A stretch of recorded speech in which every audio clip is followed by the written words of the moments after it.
Hi everybody, welcome back to Pikmin 2! Where are we going now?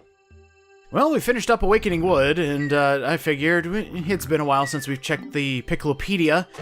So let's see about these new monsters we've been fighting. There's the pileated Snagret. Such a violent creature.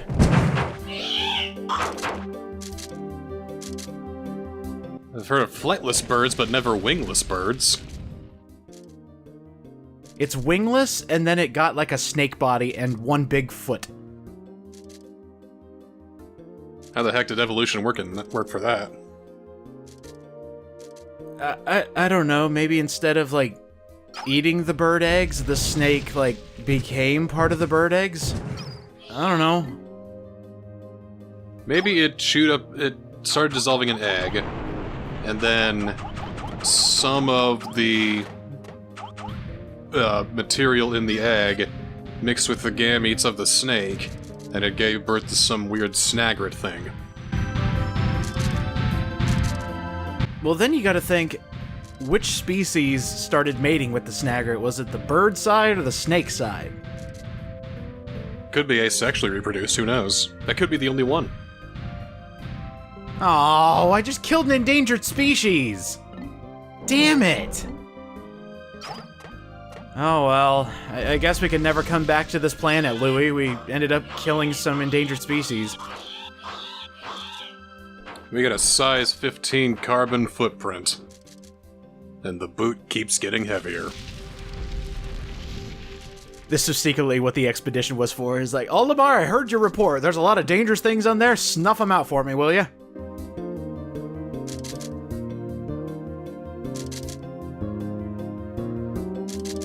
You know, I bet I could take some resources from these defeated animals and enemies and turn them into product that we could sell to feed off the debt. It's all about the capitalism, Olimar. Just remember that. Eat the freaking carrot! He's sleeping! She's sleeping. That visual imagery is just really funny to me. It's like a giant worm with a little bulborb head.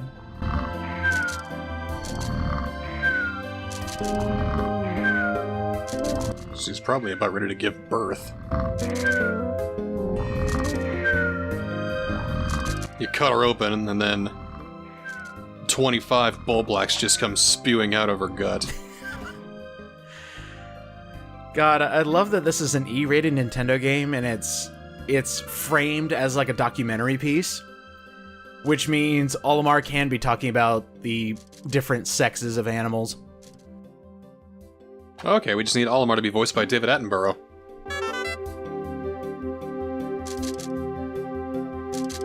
I need you to give an example, because I'm not as familiar with Attenborough. Oh, come on. When all of the treasure in an area has been collected, the device powers down. We left Hokotite. I thought we'd pay off the company's debts, but thanks to this gadget, I'm feeling optimistic about the outcome of this mission. Bravo. Bravo. I feel like I'm there. David Attenborough is like the nature documentary guy. I know. See, this is why I'm drinking coffee right now, to get my brain a-moving so I can actually remember simple things such as how David Attenborough sounds.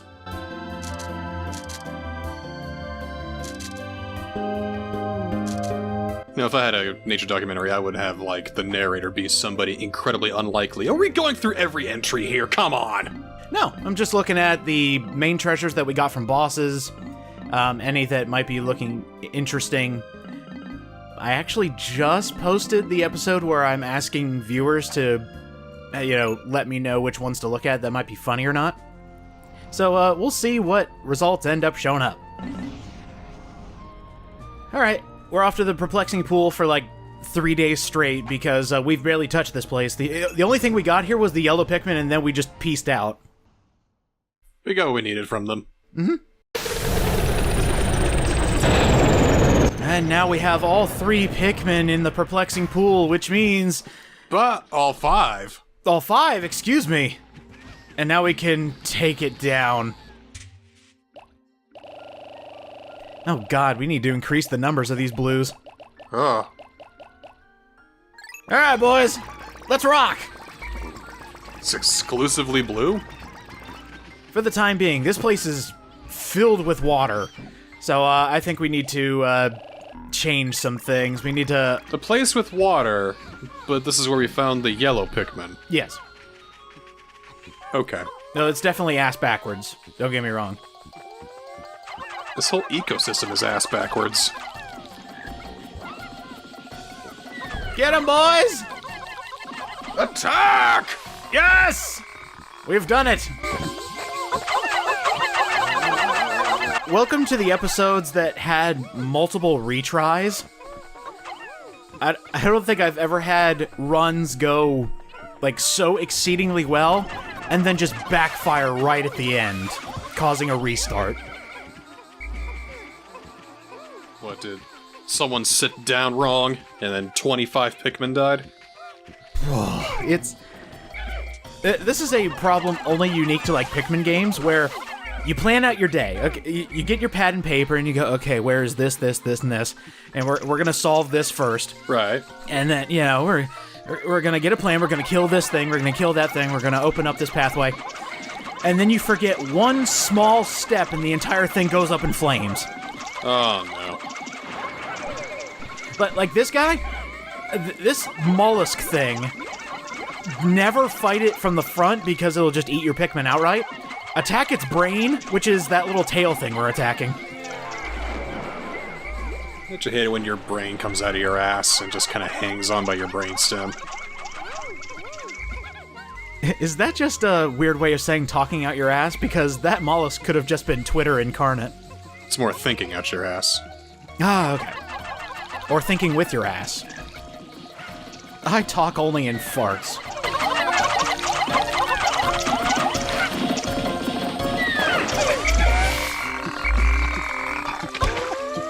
You know, there is a logical in scatological.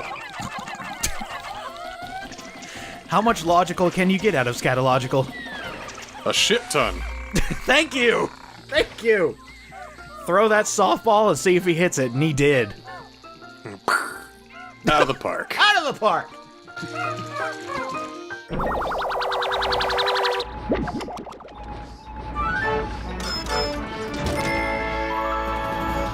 Aquatic Mine. I guess it's a dud. It's gonna blow! You know, if I hear an explosion within the next 5 seconds, and our ship just blows up into a million pieces...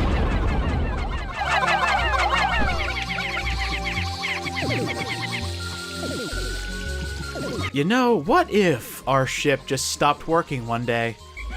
And then we had to think, oh no, I've done this before, I've done this song and dance. Let's go, Louie, we need to fix the ship before we can move on. Get your wrench and your 80s mixtape, it's time for a montage.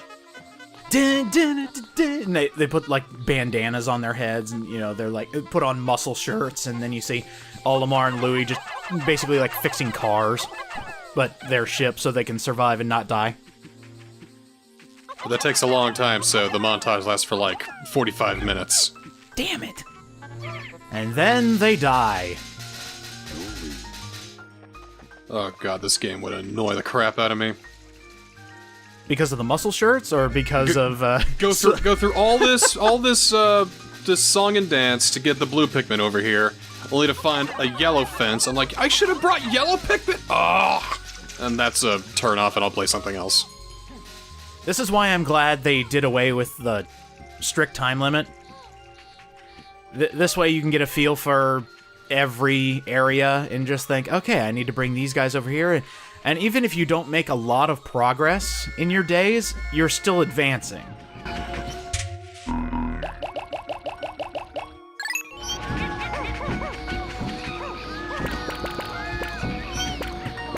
I wonder if there's a Pikmin that just stays in the onion forever and never gets out. The saddest Pikmin. Oh no. Like, he gets plucked, and then it's the end of the day, so then he goes back in the onion, and then from that point on, whenever he needs, like, 50 Pikmin and there's, like, 100 in the onion, he is one that is always always there. Never sees action. I would like to think that that's the special brand of, like, deadbeat Pikmin. It's like, Olimar says, get a job, you bum, and then he's like, nah, screw you, Olimar, I'm not gonna get a job.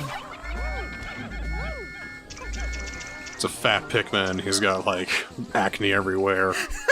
He's playing World of Warcraft right now. With his GameCube with the broadband adapter. And then we upgrade to the future. Oh my god, he's playing Genshin Impact all day. Do you like that game? Haven't turned it on. If that tells you anything. I gave it a chance. I think at the end of that chance I was like, nah. I mean, I'm willing to give things a shot more than ever these days, because there are so many games coming out all at the same time. And now that I'm, streaming a bit more, I have an opportunity to give it like 30 minutes just to see what I think of it. And if I like it, cool. If I don't, then, well, it goes back into the dungeon. It's basically anime Breath of the Wild, and it's cool that it's free, but if you play long enough, you'll understand why exactly it is free. Is it a grindathon? It is a grindathon gacha game. Okay. It tries to be Breath of the Wild. It isn't. It's like about 45% Breath of the Wild. Mm-hmm. It tries to be an MMO, and it does do that. There are quests, but not a lot of... There's not really an engaging story that I could find. Just characters kind of show up, and then you do a quest with them, and then they join you, and that's it. Okay. I mean, for some people, that's all they need, really. The fatal flaw for me is it was boring!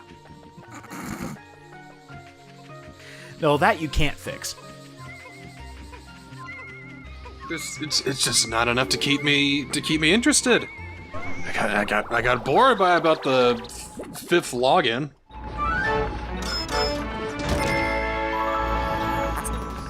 Impediment Scourge. These damn bottle caps, always impeding my ability to drink.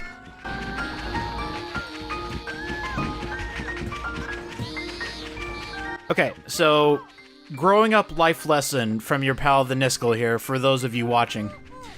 Some of you are still too young to drink, and that is A-okay.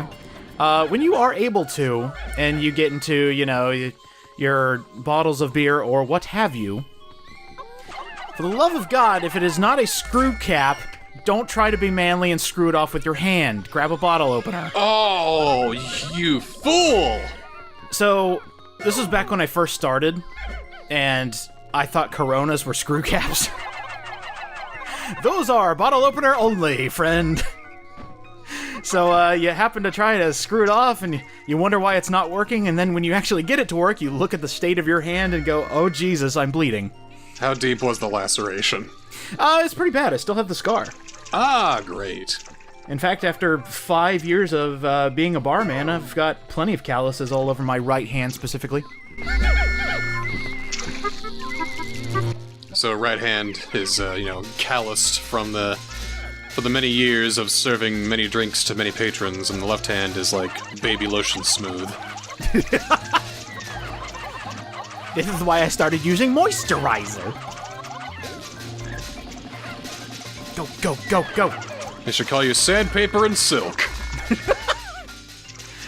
Is that like a new form of black and tan I haven't heard of? Oh, God. I love... it's whiskey that has, like, pumice in it, but it goes down smooth. Ugh! Bad. Okay, I can't remember. Are you more of a whiskey guy, or do you like it flavored? I like a good whiskey every now and then. On ice? Nah, just shots. You are much more of a man than I, but then again, I was able to match you one night, and one night only. I like aged whiskey. See, I keep seeing these people get, like, the sophisticated, like, 12-year scotch, you know, the really high-class stuff, and then I take one whiff of it and notice that it smells like a tire fire. I don't know how people can do that to themselves, but then again, maybe there's something I'm not understanding. Still got this bottle of Glenfiddich, which is 12 years aged, and it is so smooth.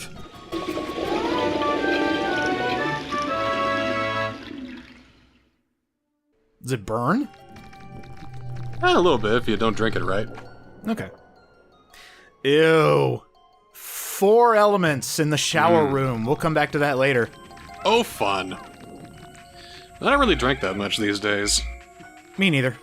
I just don't do it. It's kind of one of those things I have to be in the mood for it. Like, I've got some rare stuff in the cupboard, but I'd never have to break it out because it's just me.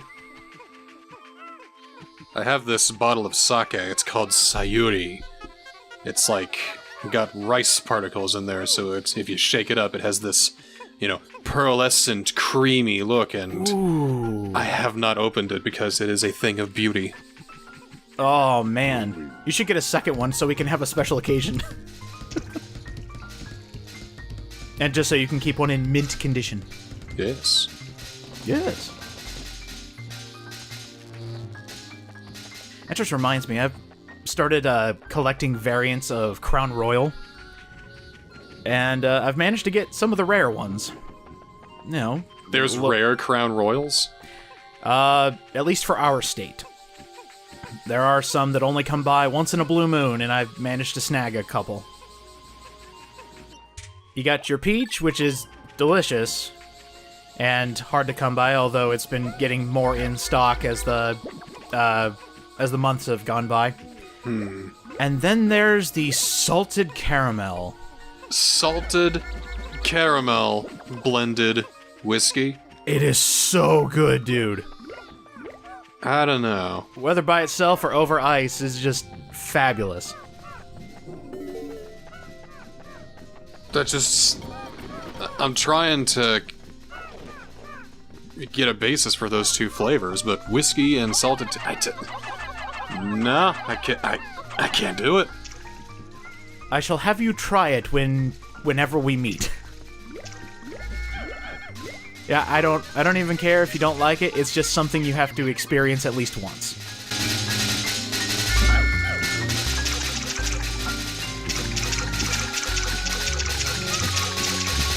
Alright, this is probably the last thing we're going to end up doing. Is that you moron? Shit! No! Stop! Why would they make the gate right in front of the water? I don't know. And because Louis was within close proximity, all the Pikmin were like, "There he is, boys!" And then they just ran right into the water because they were so excited to see me. It's like a dog who hasn't seen its master in a while. Say it every episode, but I'm really glad you're playing. I've been really enjoying these Pikmin Let's Plays that we've been doing. There's just something about them, at least for me, where you can't just play one day. It's just... It's magical that... I can't even play one day. Like, I haven't played a game in a long time that has kept me this, like, pinpointed on it, where I'm just like, oh, I kind of want to play, you know, just one more day. I miss those days. Because I used to do that all the time with a bunch of different games, and now it's just like, oh, hey, I beat it. Well, there's no reason to come back ever.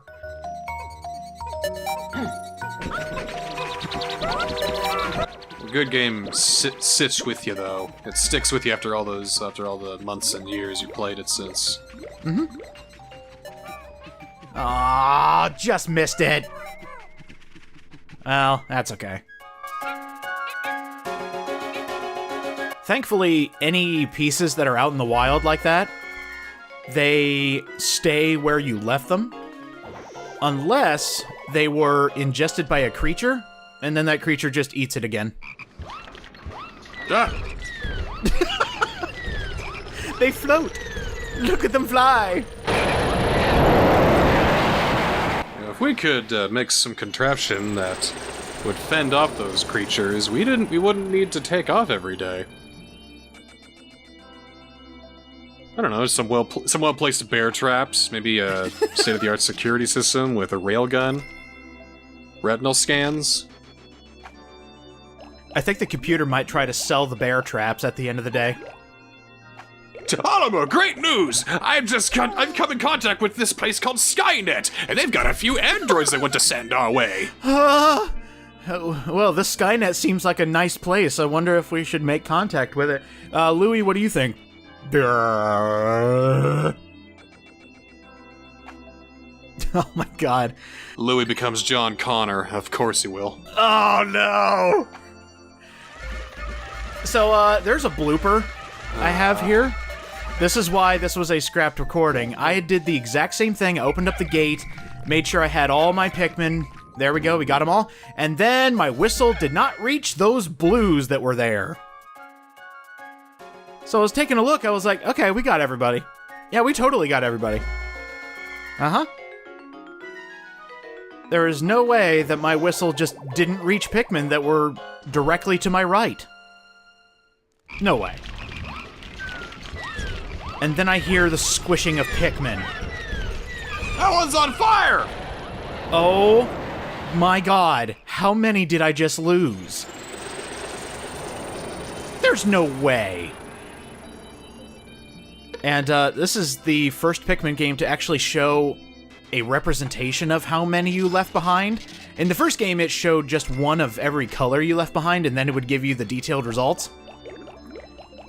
How many did I actually leave behind? 19?! Ooh. Nope. Nope. Not taking that one. Resetting that shit. Rage set, I think it's called.